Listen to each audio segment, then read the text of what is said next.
Hi, welcome to another exciting episode of the Andre The Beast Crayton Show. Another exciting show and definitely another exciting guest. Today, we're going to go into this is going to be an interesting story. Two-part story, so to speak. The first one is about purpose.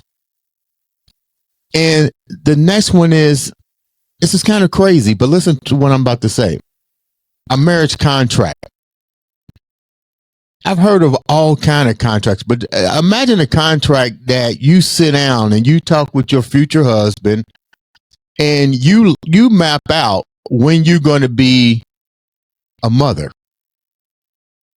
And your life is so aligned with this contract that you basically carry this on to generation to generation. And through this contract, you begin to understand the main word here that we all need to understand in life, our purpose. Without further ado, let's welcome this beautiful young lady. I be Tarzan, you be Jane Morales to the show. How you doing, baby girl? I'm doing really well. How are you? I'm doing great. Thank you for taking the time to come on the show and get ready to share with us a beautiful story. Before we get started, tell the viewers a little bit about you. You definitely have a Puerto Rican type accent. So I tell me a little bit about you. Who actually is Miss Morales? Well, my name, as you mentioned, is Jane Morales. I was born and raised in the beautiful island of Puerto Rico. I have a sister where I'm staying right now because I came to visit for some work that I had to do. And I was raised by two amazing parents. My mom, may she rest in peace. She was pretty much our mentor, and my father was around.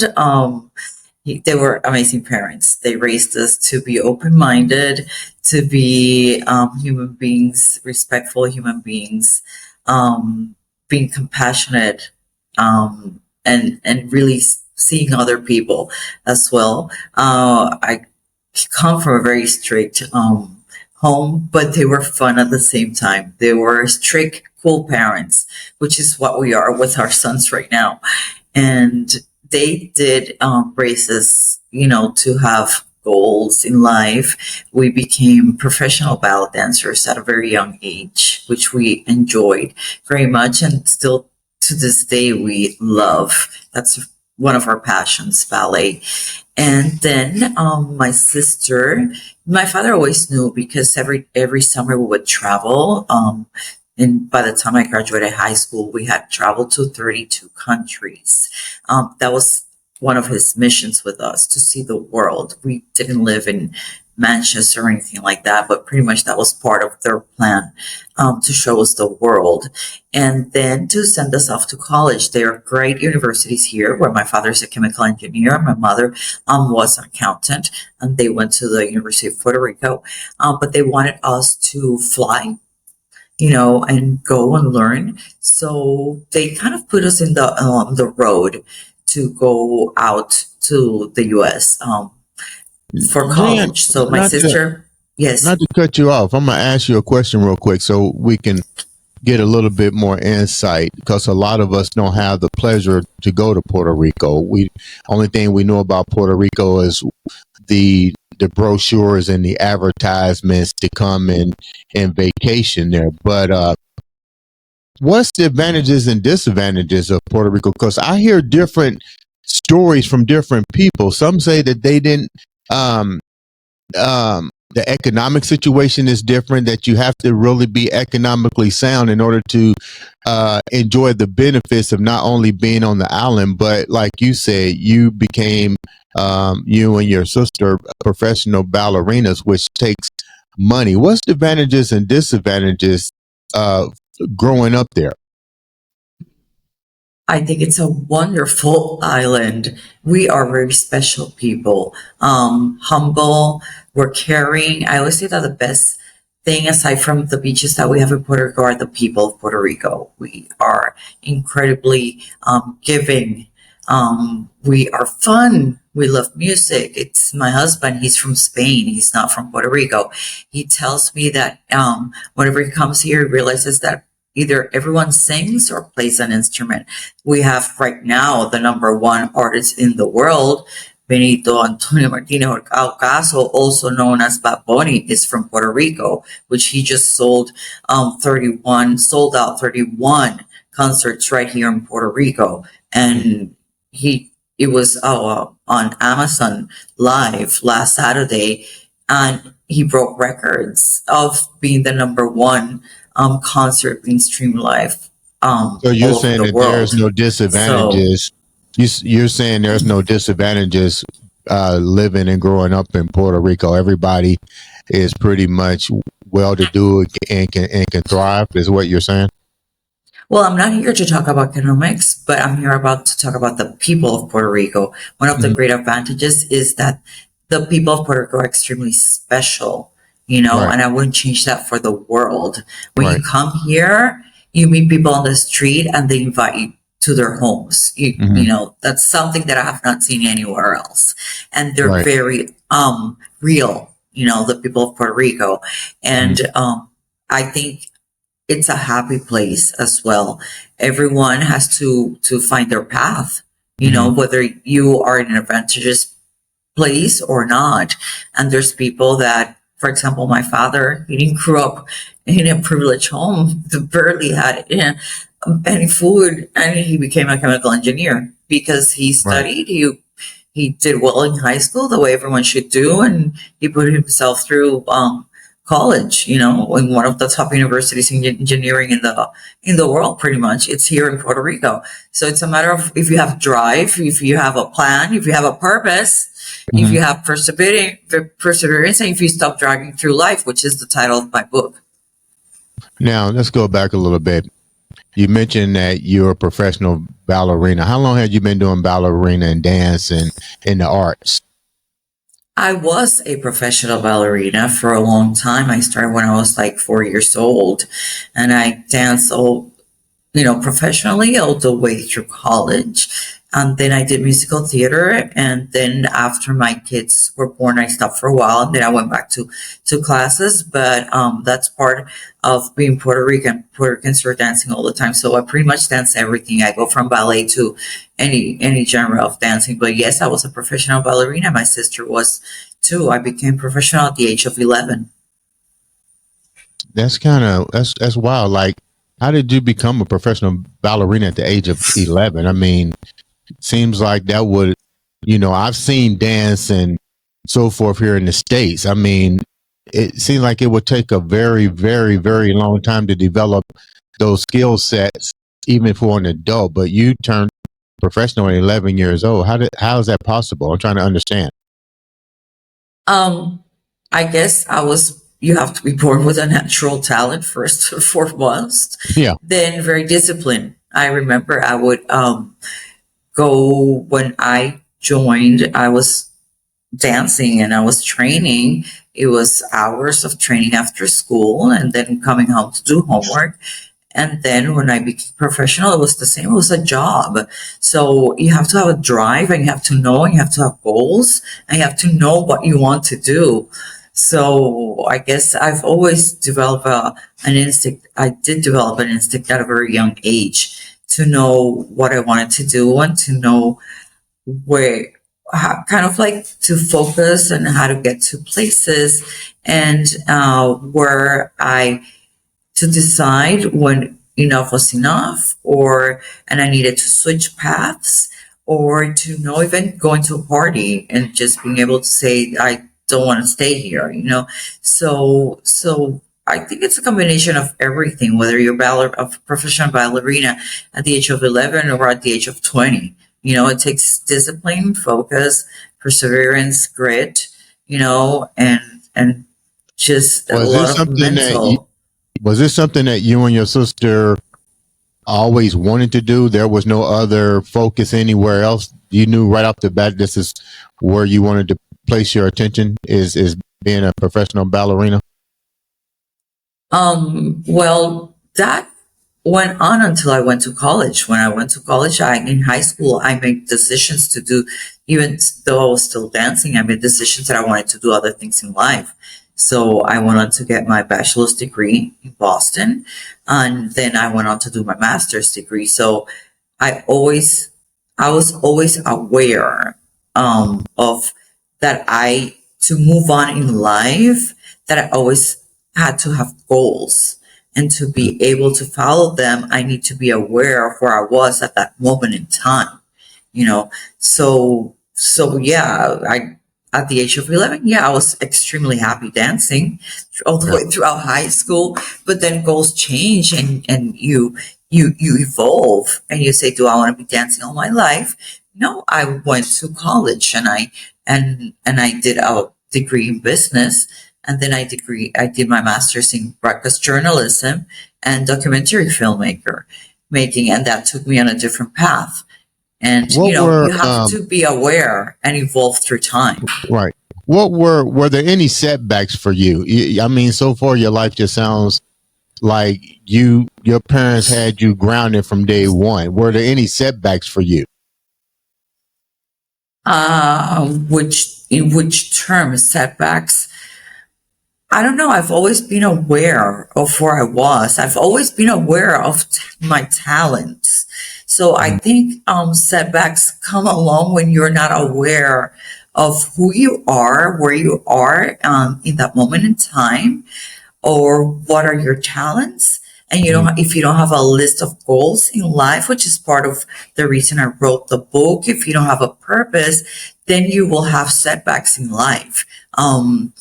I was always, and that's the second book I'm writing, I was always able to adapt with where I was in the time being, and adapt to be able to move on or stay, or if I was going to stay, how I could do better.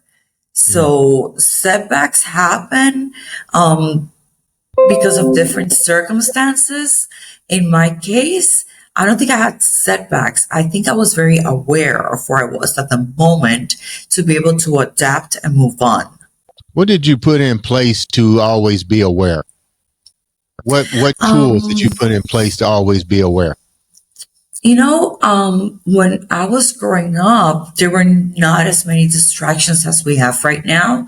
And I think being a ballerina really helped me a lot, because you have to be so focused in the moment, that I learned to be in the present moment at a very young age. And that's part of what I write in my book, that part of being aware of yourself and developing an instinct, which is extremely important to me. That's the most important tool that we need to have to guide us in life. I was able to develop that instinct at a very young age, because as a ballet dancer, I was able to live in the present moment and be aware always where I was in time. So when that came at a very young age, to be able to be aware, to be able to be focused, and to be able to know and understand where I need to be better, if I could be better, and how to adapt to the circumstances. Give me a time where you had to use these skill sets to adapt to, and still wind up keeping your focus, and like you said, keeping everything, knowing what your purpose is. Give me an example. I always say that when you're focused and you really know who you are, and really understand where you come from, and really love where you come from, you not necessarily have to love everything that happened to you, but understand yourself, and there's a reason for the road we travel. We are able to understand where we need to adapt. When I went from Puerto Rico, which is a Spanish speaking country, to Boston, I had to adapt. I remember I learned a lot. I learned English when I was pretty young, because in school I was able, but I wasn't speaking English all the time. I have an accent which I love, and I always say that an accent is a reason to talk to people, because they go, you have an accent. Where are you Right. from? Yeah, I speak more than one language, which Wow. is a great thing. So, arriving in Boston to me, that was one of the places that I had to adapt, but in a good way, not adapt saying, oh, well, I don't have what I had in Puerto Rico. No, how do I adapt because I'm in Boston now to be a student, to really add to myself and add to my life. I remember being in Harvard Square and some lady coming to me, and I think that was really funny, saying she was started kind of screaming. So time that was in the 80s, things haven't changed much. She Right. said to me, you're not black, you're not white, what are you? And I started laughing. Someone else would probably be gotten mad or upset or like scared or something. I started laughing. I said, I am Puerto Rican. and that question happened to me so many times because they would look at me or they would hear my accent and I would say I'm Puerto Rican. And I found so many uneducated people along the way that I ended up saying that I was an alien. So everything that could have made someone upset, I turned it into a moment to laugh, educate when I had the energy to educate, laugh, or make something up, like saying, yeah, I'm an alien, because you would try to explain and people would understand. What But were that they? never What were stopped they? me. What were they miseducated about when you arrived here? Like, what were Like, some of the things that you've encountered? um, even in college, I remember my roommates from Puerto Rico, because I grew up with them here. We would laugh because even college kid would ask us, where is Puerto Rico to start? I mean, these are college kids going to a really good school. Where is Puerto Rico? So you speak a different language? Duh, yeah, we speak a different language. How did you get here? Like, what form of transportation? Right. Did you drive? Did you take a train? And at some point we started laughing and would say, no, we canoed all the way from Puerto Rico to Boston, you know? Yeah, I mean, we turn everything, the first time they ask, it's like a shock, but then they ask so many times that it became a joke, and, and pretty much we would have to educate a lot of people that Puerto Rico is an island. It's in the Caribbean. We are part of Latin America, but we're not South America, North America, or Central America. We're the Caribbean. We speak a different language, and it's called Spanish. And we love our roots, we love our language, and we love the people that we are. So that was part of the education, but it was more like, I love talking about where I came from and who I am, instead of making it something that would annoy me. On the contrary, it gave me a chance to speak about me. When did the shift change for you? You come over here, you come over to the United States, you go to Boston, you attend college, you educate the miseducated about your culture, where you come from. You're not doing ballet anymore. You decided to do a change in life. When did that happen, and what was the reason for that particular career that you got into, journalism? Um, I was still dancing when I was in Boston. I was still taking classes with the Boston Ballet. So I was still dancing. I was doing musical theater. I was dancing in college as well. So I kept on dancing for many years. So after I did my master's at Boston University in broadcast journalism and documentary filmmaking. And I knew I wanted to combine the business and the arts somehow. When I grew up with a father that loved film, so he would take us to the movies all the time. And the only night we were allowed to stay up late was the night of the Oscars.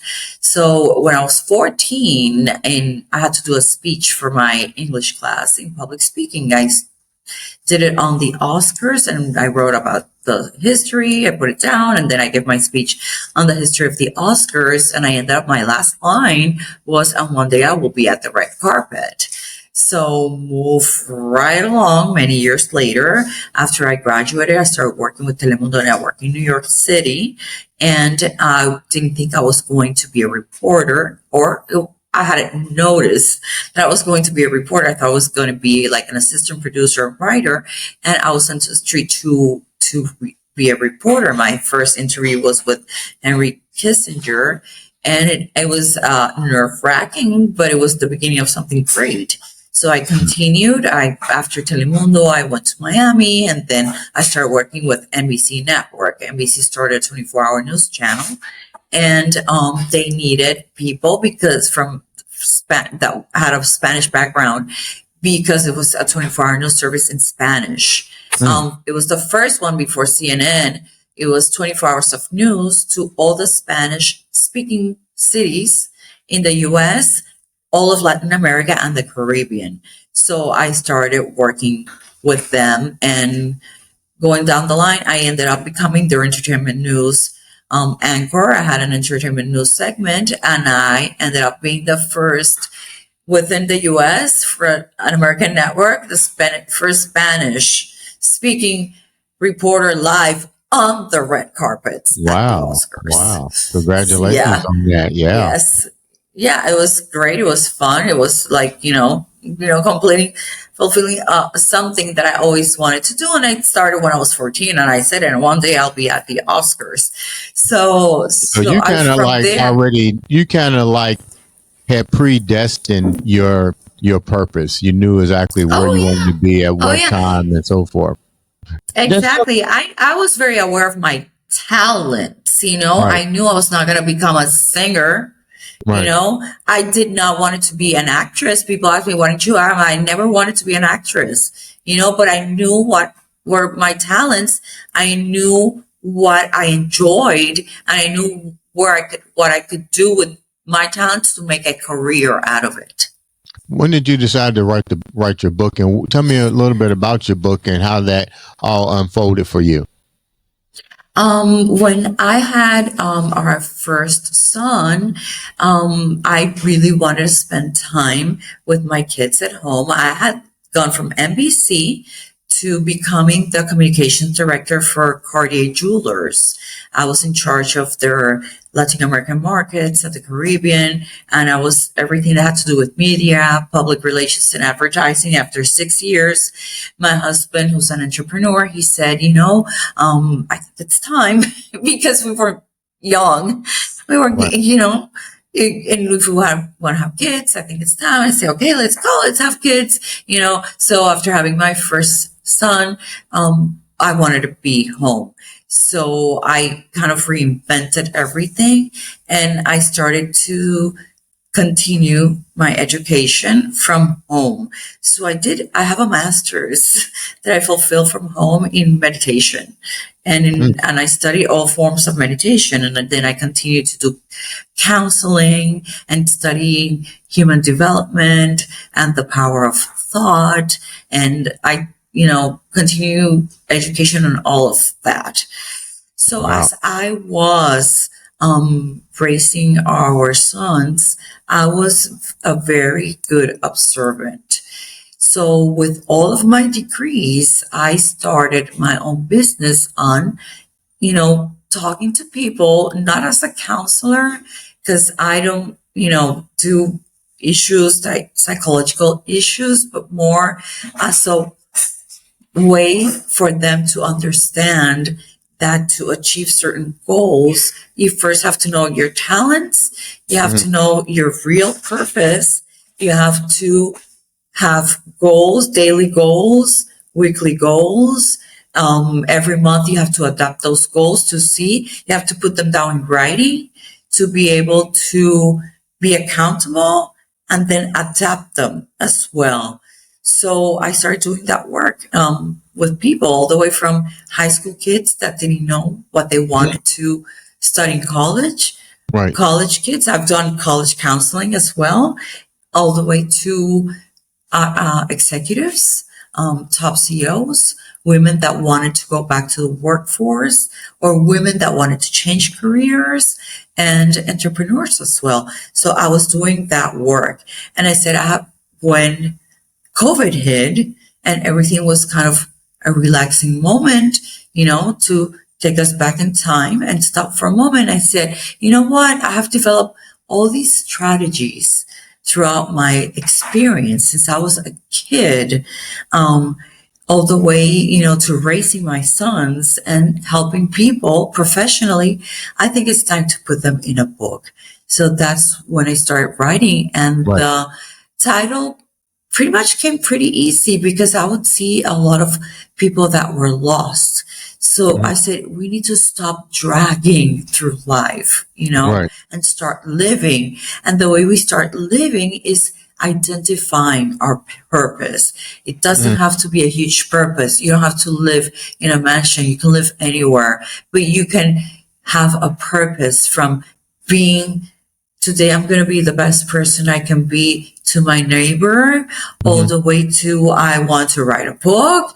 I want to get a college degree. I want to work doing X, Y, and Z. But at the same time, we have to be clear to understand what are our talents, because we can dream, but we have to know our talents to know how far we can take those dreams. So during COVID, I started writing the book. I Right. started, to share my strategies, to get there and to, because in the end, it's like we need to stop dragging, to start living, to find a purpose, to achieve our goals. But ultimately, what we need to do is to be happy. Hold that thought for 1 second. Hold that thought 1 second.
Okay, I'm so sorry. I had No worries. I had knee surgery, so I had to take a water pill to drain that fluid off my knees. Okay, so Understandable. thank you. So we're gonna start back with this question. Okay, 1, Yes. 2, 3. All that really sounds really good, and I like what you said and the reason for writing the book.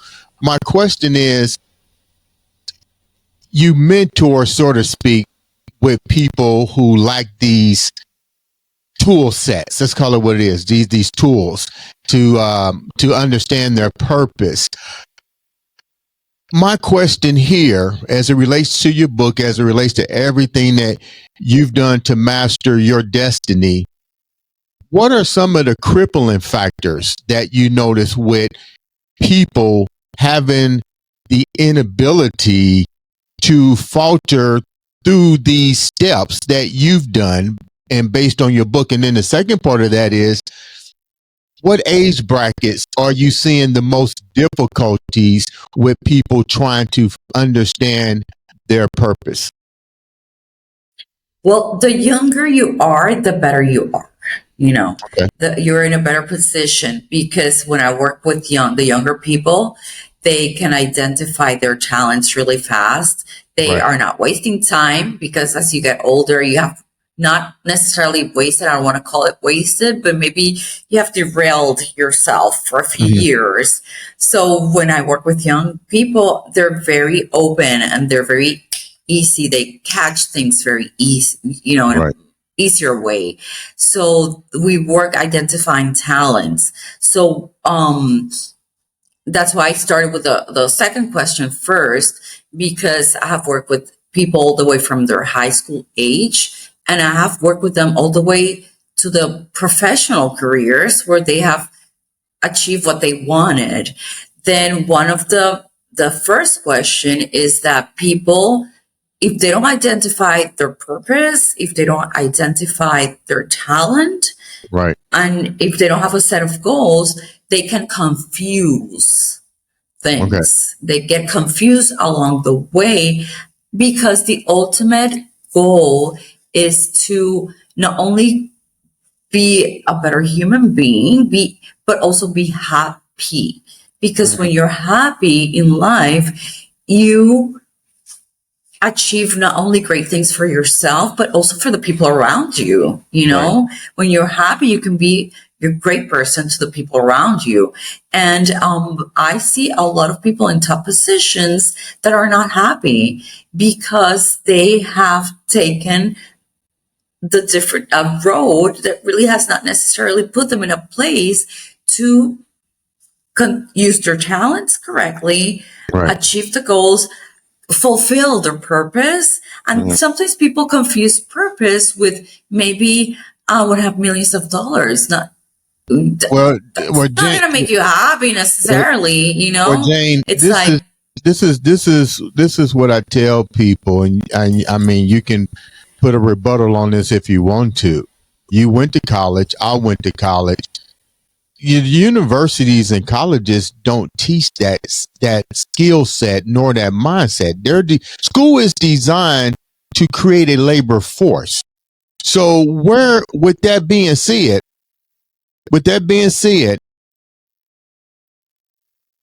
let me think how I want to put this. What needs to be put in place? Because we go to school, we're supposed to be the academic paralysis of higher education to get your goals. I get exactly what you're saying. These things in education is two different things, but the school basically says, this is what you, like you said, this is what you need to do. I want to be a millionaire. You got to go get that particular degree. You got to get married. You got to have children. This is the Brady Bunch life. And this is how men and women for years have conditioned themselves through the imagery of the media, which you've been in the media. This is how you need to be. You need to be the beautiful wife. You need to go home. You need to cook. You need to do this.